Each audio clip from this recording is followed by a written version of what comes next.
Box wire cages for plants. Wire cages can lend a helping hand to many kinds of plants.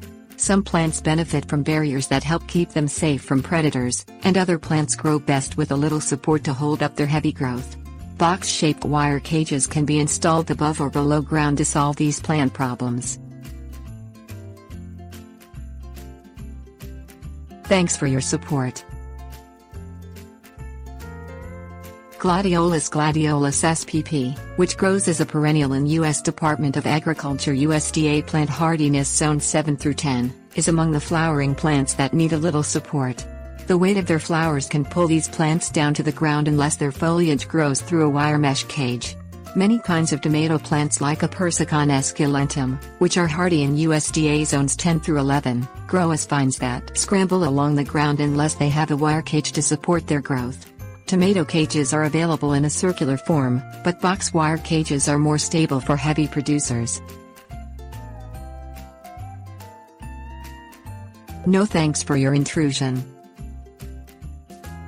Some plants grow from bulbs, corms, tubers and roots that are irresistible to many predators, such as mice, voles, squirrels and gophers. Underground boxes or cages made of wire mesh exclude these predators and protect the plants. Place bulbs such as Tulips tulipa spp, which are hardy in USDA zones 3 through 8, in a wire cage that you bury underground when you plant the bulbs. Gladiolus, which benefits from an above-ground wire cage to support its top growth, also may need a below-ground wire box if your garden is plagued with creatures that feast on its corms. Antlers Away. Some garden nuisance pests, such as deer and beavers, also may eat bulbs, corms, tubers and roots, but their primary plant damage may be above ground. Deer grazing, marking and rubbing can harm plants substantially.